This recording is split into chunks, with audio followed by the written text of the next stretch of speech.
तो मैं मोहम्मद वैस न्यूज़ ट्रैक चैनल पर आपका इस्तकबाल करता हूं।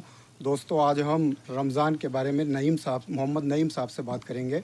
आप दिल्ली यूथ वेलफेयर एसोसिएशन के अध्यक्ष भी हैं और शाह वलीउल्लाह लाइब्रेरी जो है पहाड़ी पे है, उसका संचालन भी करते हैं। नईम साहब, बताएं आपके समय में रोज़े की कैसे हालात हुआ करते थे? अस्सलाम वालेकुम। देखिए, जब होश संभाला तो उस टाइम तो बहुत सर्दियों में रोज़े हमने देखे हैं और सुबह सब लोग जगाया करते थे और ख़ास तौर से हम कहा करते थे, क्योंकि स्कूल जाना होता था तो कहा करते थे भैया सहरी में ज़रूर हमें जगाएं। और अगर नहीं किसी दिन आँख खुलती थी हमारी या नहीं जगाते थे तो थोड़ी नाराज़गी भी रहती थी। और जब होश संभाला और रोज़े शुरू किए तो लगभग गर्मी थी, मई जून के रोज़े थे और स्टार्टिंग हमने जो की रोज़ों की तो वो गर्मियों से स्टार्ट हुआ।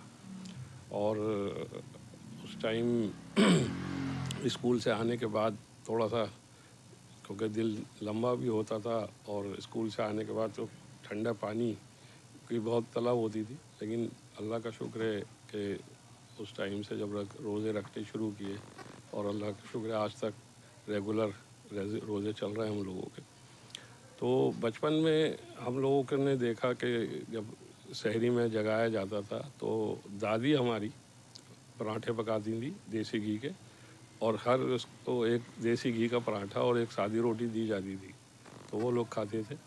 उसके अलावा खजला होता था, फैनी होती थी, कभी कभी जलेबी भी इस्तेमाल होती थी, और कभी डबल रोटी, एक मीठी डबल रोटी आती थी वो भी इस्तेमाल होती थी। तो वो पूरे टाइम मतलब रमज़ानों में सहरी में ये सब चीज़ें चला करती थी।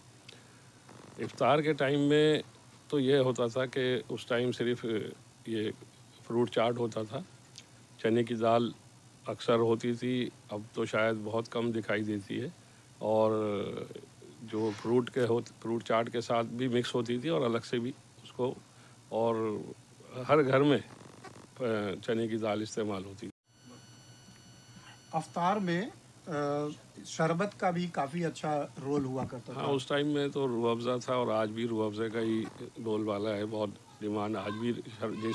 उस टाइम में जो डिमांड थी शरबत रूह अफ़ज़ा की, आज भी उतनी ही डिमांड है, बल्कि उससे ज़्यादा ही है।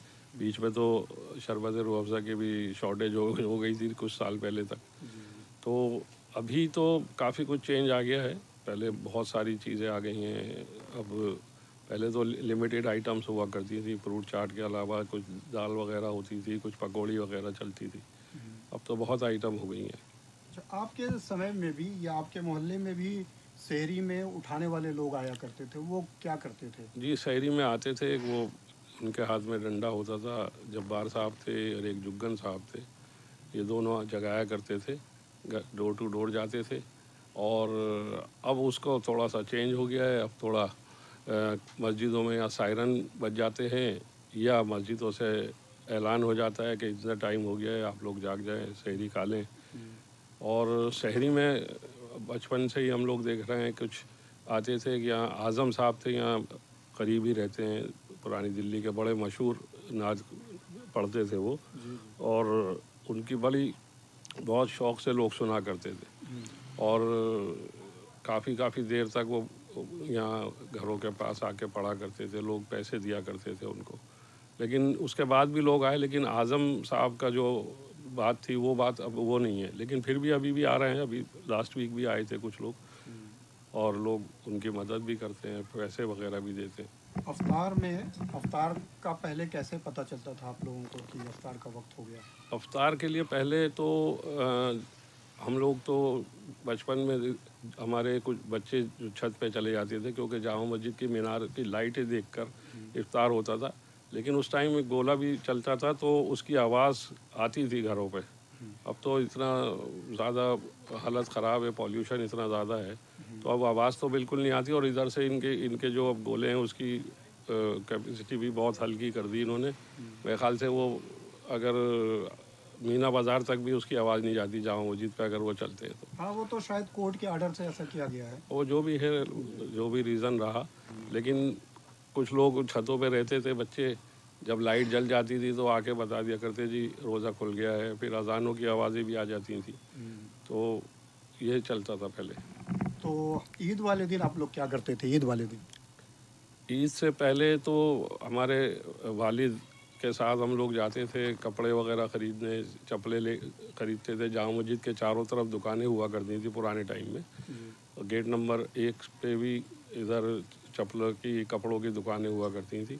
यहाँ से वालिद साहब लेके जाते थे, चप्पलें दिलाते थे हमें, सब बहन भाई सब जाते थे, फिर कपड़े भी दिलाते थे। और उसके बाद ईद पर हम लोग तो सुबह तो नमाज़ के लिए जाते थे, और जब नमाज के बाद हम लोग वापस आते थे तो यहाँ मट्टी के खिलौने हुआ करते थे। कुछ गांव से लेडीज़ आती थीं और वो खिलौने मट्टी के लेकर आती थी, और वो लगभग ये समझ लीजिए पूरे मटिया महल पे 20-25 ये लेडीज़ हुआ करती थी, वो मिट्टी के खिलौने लेकर आई तो वो बच्चों को दिला दिया करते थे। और कुछ गुब्बारे वगैरह भी होते थे, तो ये सब बच्चों को दिला के फिर वो लेकर आते थे। घर आने के बाद फिर एक वो शीर, हमारे यहाँ शीर कौरमा वगैरह बनता है सबको, वो खाने के बाद फिर मेहमान आने शुरू हो जाते थे हमारे यहाँ। तो हमारे चचा वगैरह जो रिश्तेदार थे वो घर आते थे, वहीं वो फिर दोपहर को खाना वगैरह खा के ये लोग फिर शाम को जाते थे।